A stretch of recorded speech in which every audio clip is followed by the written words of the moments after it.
Welcome back to the channel, everyone. Today I have with me Mr. John Lai, President, CEO, and Director of a company called PetVivo.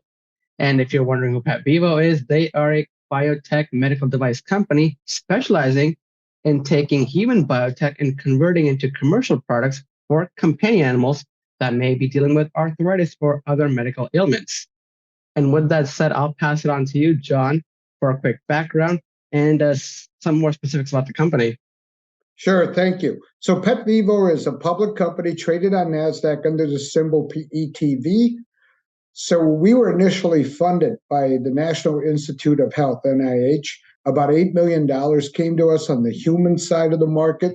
So our scientists had a lot of fun for quite a while, where he was just looking into different potential products for the human market. So when I joined the company, one of the conditions is that I would take the product into the animal market. So one of the products we developed is a protein particle matrix that mimics cartilage and tissue. So it's very effective in the management of osteoarthritis. So we call the product Spryng with OsteoCushion. We are targeting dogs, horses, and then we should be ready for the feline market, the cat market here, probably within 6 months. And the product is quite innovative and disruptive to the industry. Everyone in the marketplace focuses on creating a better pill or some type of biologic, but those companies are focused on is masking the symptoms.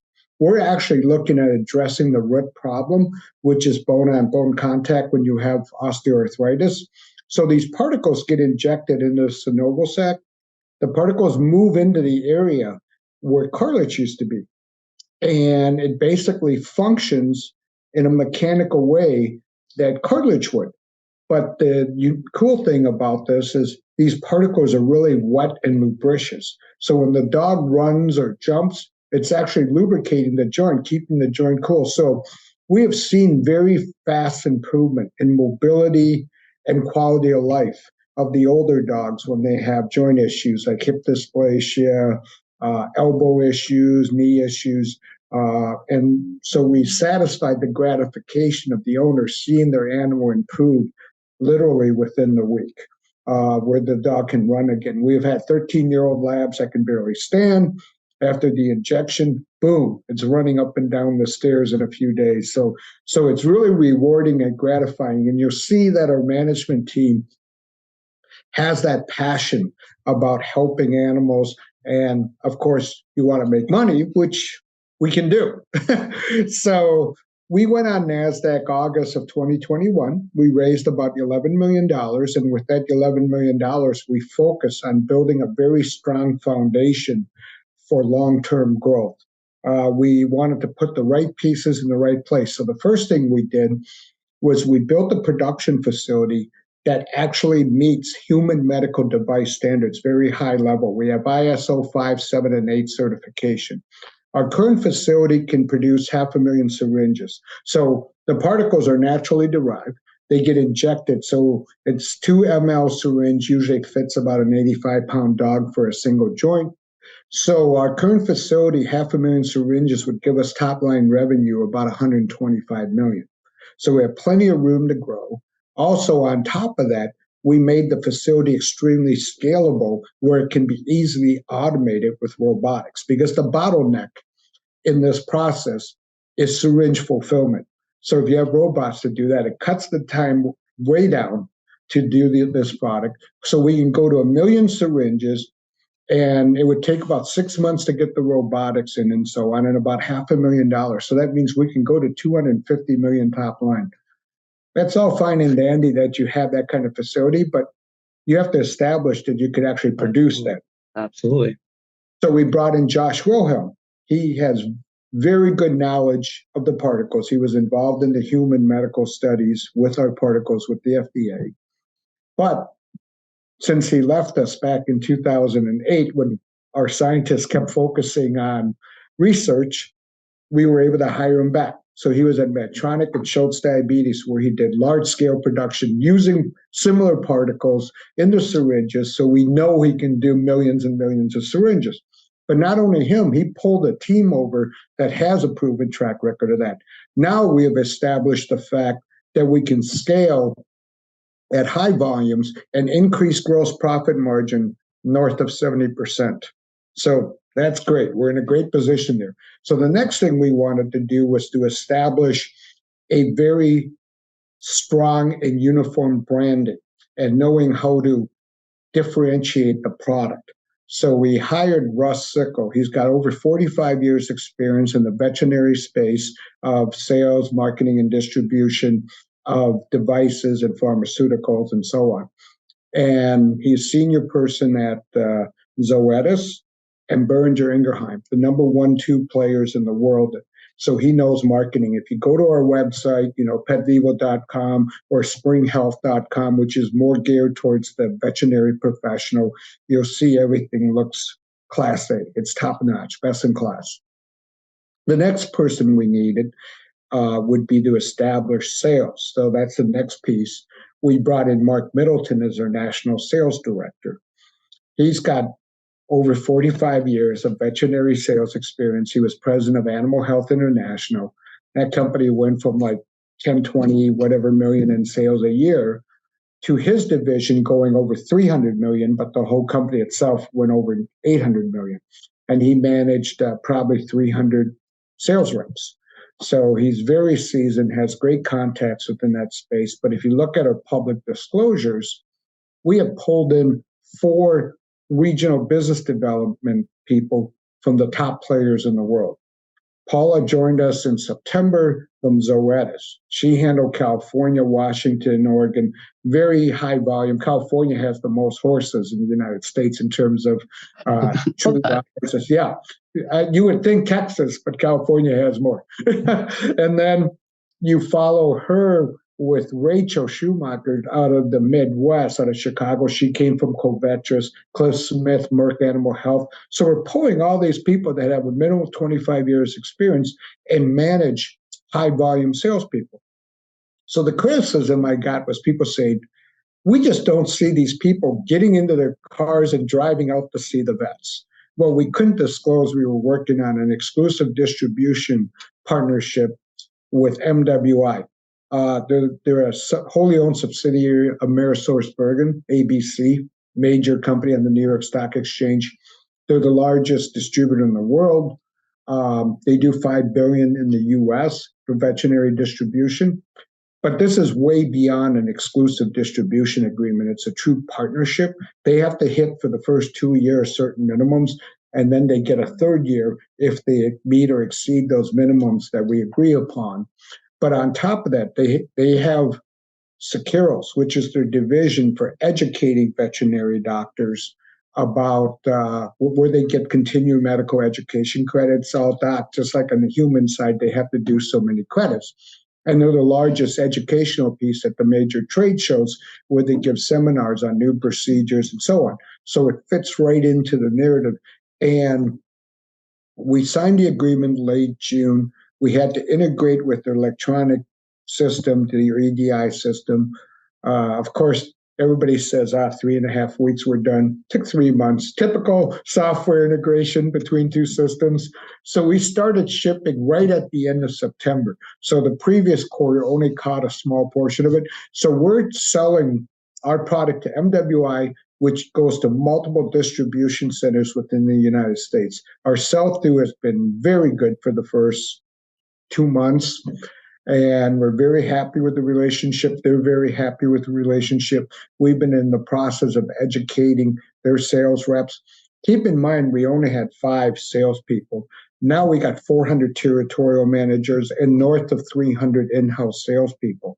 So it takes time to train them because our product is truly innovative and disruptive. So if you're a vet coming out of vet school, you learn when you have a lameness issue or osteoarthritis, it's what they call a lifetime multimodal approach to treating it. They're giving them NSAIDs, they're giving them hydrochloric acid, they're giving them stem cells and whatever. And all those are very short-term temporary. So the major advantage we have, once again, is their focus on symptoms, which is biologic or pharmaceutical, which has multiple side effects. we're focused on a mechanical function that's in defect, and we're addressing that problem by addressing our particles, and we have no side effects. So that's the major advantage. That's huge, right? Because when you see major drugs, it's always about, okay, watch out for this and the side effects, but that's huge, having no side effects. Absolutely. So the gold standard treatment that they use these days is to prescribe a pill. So when you look at an NSAID, just like with humans, long-term use will create gastrointestinal tract bleeding, liver and kidney problems. But worst of all, with the dog, or you're giving them NSAIDs, you're masking the pain. So the dog will run and jump in situations that it normally would not, and actually leads to damaging and degrading the cartilage much quicker. So our product will augment and protect the existing cartilage. But here's the interesting thing that I've been arguing, and I think the street's starting to recognize it, is that we're really expanding the TAM. So the TAM for osteoarthritis is about 4.8 billion, but everybody says we're about 11 billion because it's service and everything else they throw in there. But I would say the realistic number is 4.8 billion, growing at 5.4% a year, recession-proof. What I mean by expanding the TAM is when a dog comes in with a severe case of osteoarthritis or lameness, the vet says, you have two options. We either put the dog down or spend $6,000, $7,000 for surgery. There's no other solution. Ours is for $600, $700 on the joint, on the injection, you could extend the life of that joint anywhere from 1 to 3 years. And we say the product lasts at least a year because in our human trials for derma filler, we followed the humans for a year. But in the real world, we're seeing beyond that time. And it's the one injection? So one injection? Single injection, yeah. Other stuff, like if you're looking at Adequin, that's 6 injections. You're looking at hydrochloric acid, it's probably 3 injections a year. So we do the single injection, but on top of that, ours is declared as a veterinary medical device, so it's covered under pet insurance. So even pet insurance is only about 4% of the population, but it's growing at 27% a year, every year. And it's going to grow faster because companies like Trupanion that handle pet insurance are private labeling now. So if you buy your insurance under the Chewy brand, it's really Trupanion. So, and State Farm even has riders now on your homeowner where you can get pet insurance. So we feel that's really going to pick up. It's going to be a major tailwind for us. And the other tailwinds you look at from the macro environment is a lot of regulations now. When you're looking at performance horses, they want to minimize pharmaceuticals within these horses. There's a movement. There's a group that regulates horse racing called HISA. They actually put a restriction on the use of polyacrylamines, which are synthetic lubricants for the joint. They didn't ban it.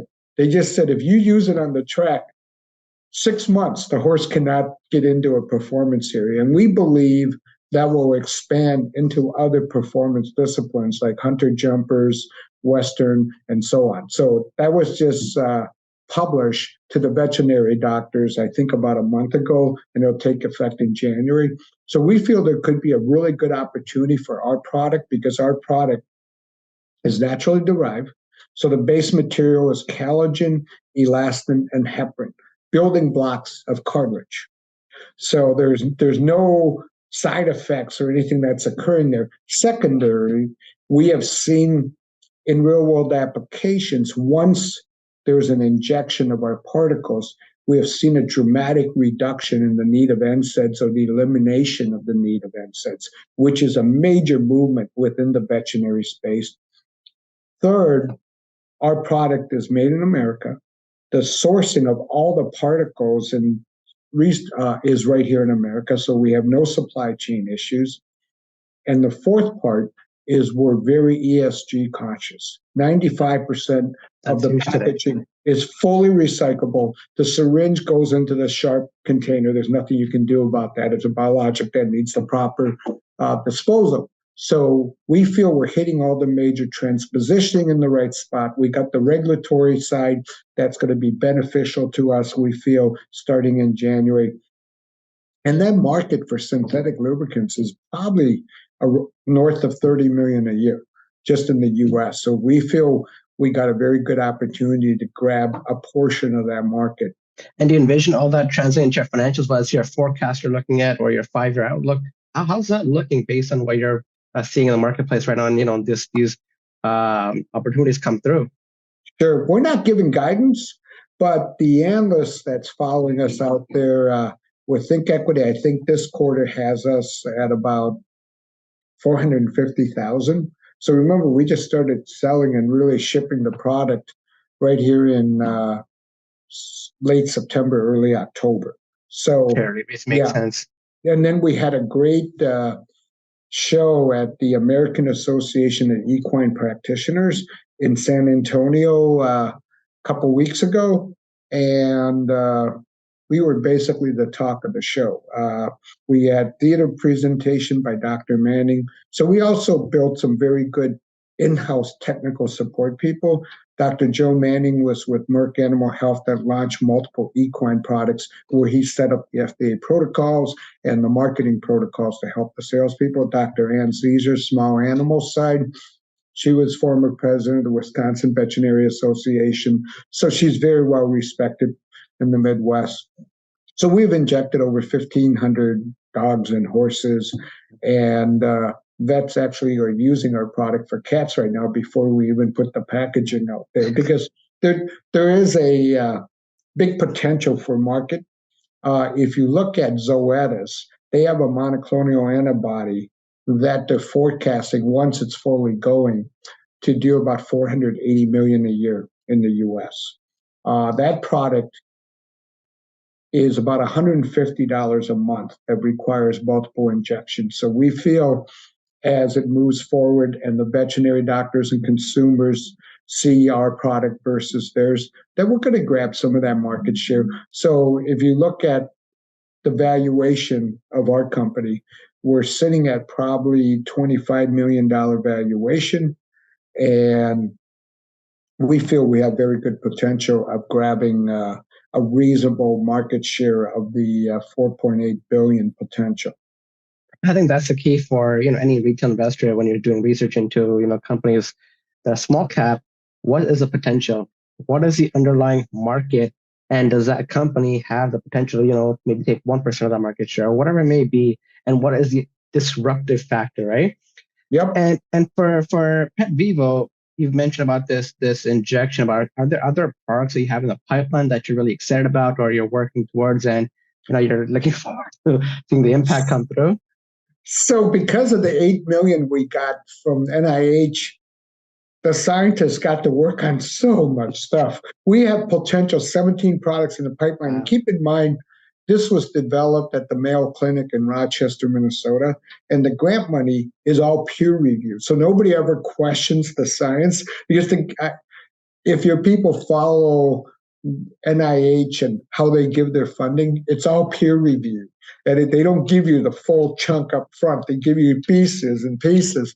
So we have multiple products, but the next product that will be coming out, we're still in the phases of planning out and when do we do the clinical, because we don't have to do any clinicals from a FDA standpoint.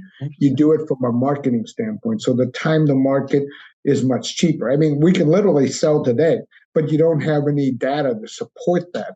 Would be treatment for urinary incontinence in dogs. Okay. We've done pigs where we have injected the particles in all 4 quadrants of the sphincter muscle simultaneous. And once we did that, the strength and bulking of the sphincter muscle went up 6x, which stopped stress incontinence, basically blocked the bladder from leaking. So we feel that won't take long to get the market. Within a year, we'll have that coming out. So we're excited from that standpoint. So if you truly look at us, how we're positioned, the biggest risk in medical technology deals is always the FDA. Absolutely. And if you look at ours, it's never zero, but gosh, it's pretty low when on the human side, you already been declared as a medical device. That means you don't have to do phase 3 on the human side. You can just go into a PMA or a 510K. Second is scaling of production. We definitely have the team and the facility and the background to do that and to scale large volume production. Next is the marketing. we definitely have the right marketing guy in place. When you look at all of our literature, our backup, our advertising, and then you look at our salespeople, we're pulling the best of the best. There's a reason they're coming over here. Also, the management team we have, as well as the board of directors, have a very extensive background in operating public companies that are north of $1 billion market cap. So my chief operating officer, Randy Meyer, was the CEO of Taxo Medical. Piper took them public, I think, at a 40 million market cap. It went to close to 2 billion. My CFO was also chief operating officer at Taxo.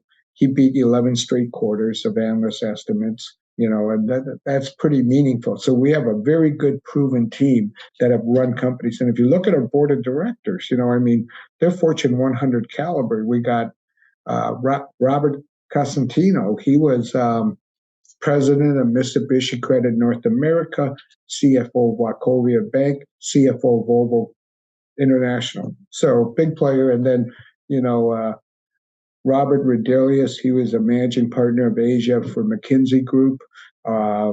We got Leslie Coolidge, who's our audit chair.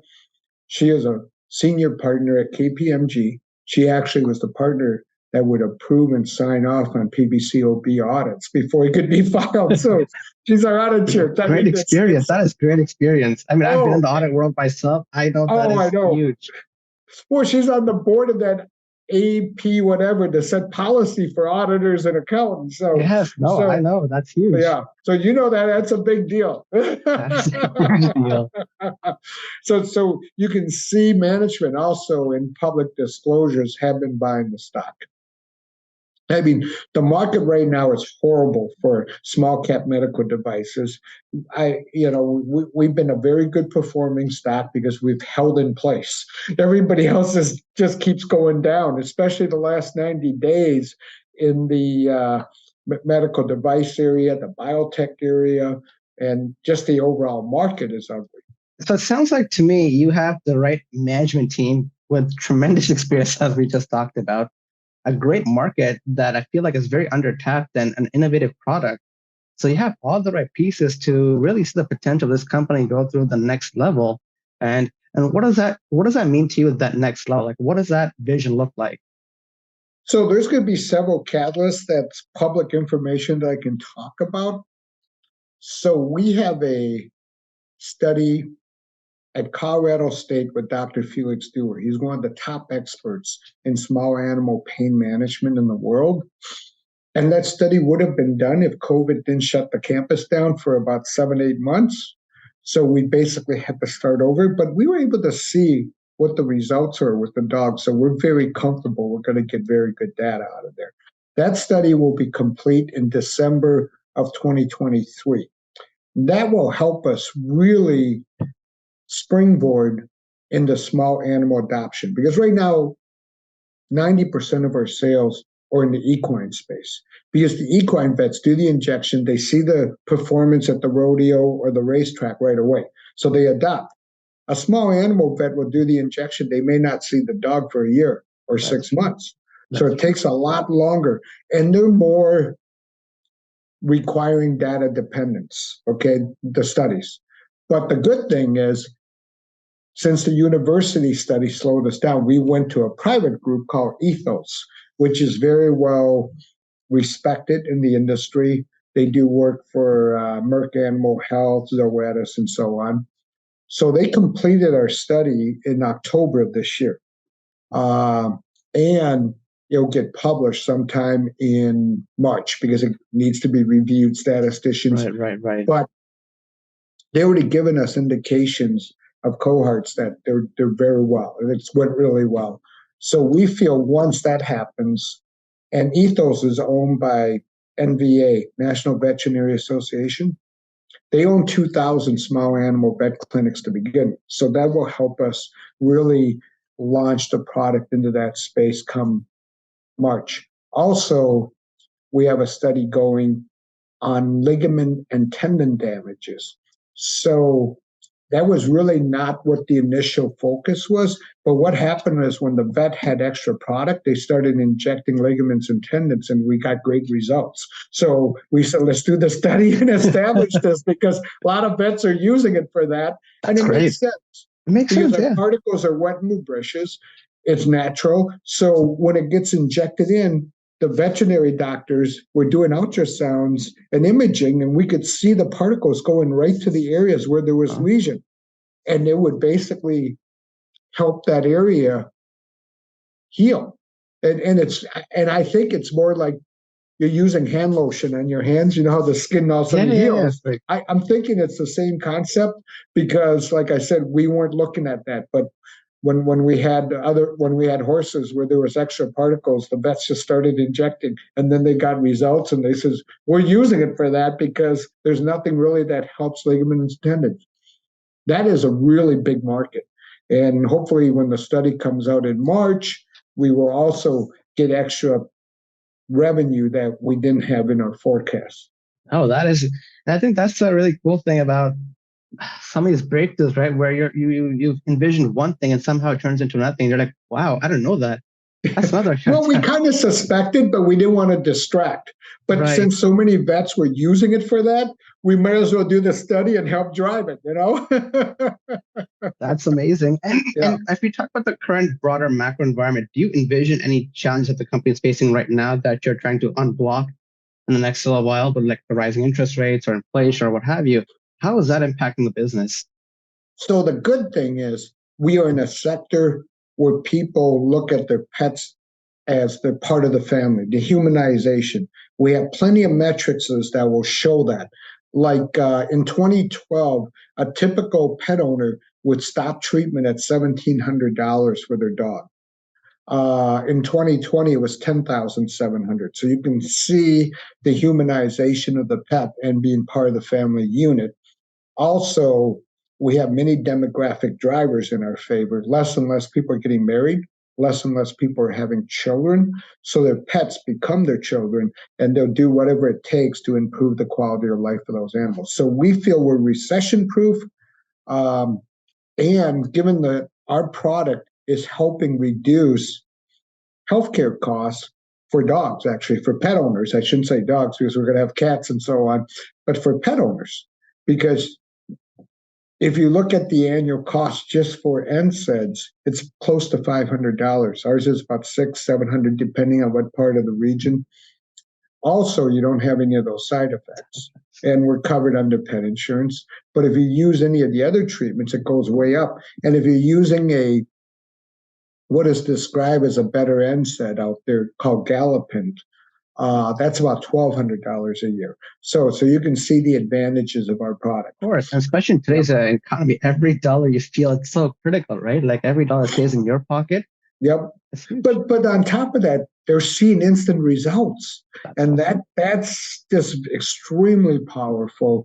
And the macro economy, I feel it's going to hurt the other players versus us, because ours is those factors reducing costs for the pet owner. No, I think you have the right dual combination of one, reducing costs, and two, results, right? Yep. Paying less for better results. Who doesn't want that? And it's just a matter of time, because anytime you introduce a disruptive or breakthrough type technology, on the human side, it usually takes 5 years before you get meaningful adoption. But we're talking about pets, part of the family, very short life cycle, 12, 13 years. And you can extend 3 years. That is major league. And it's something that's very inexpensive. And the product, the vets are very comfortable. It does no harm. So a lot of times when the vets first tried the product, they would pick the worst cases. I mean, they tried everything. They said, we tried everything. We're ready to give up. So we're going to try yours. And then they see success.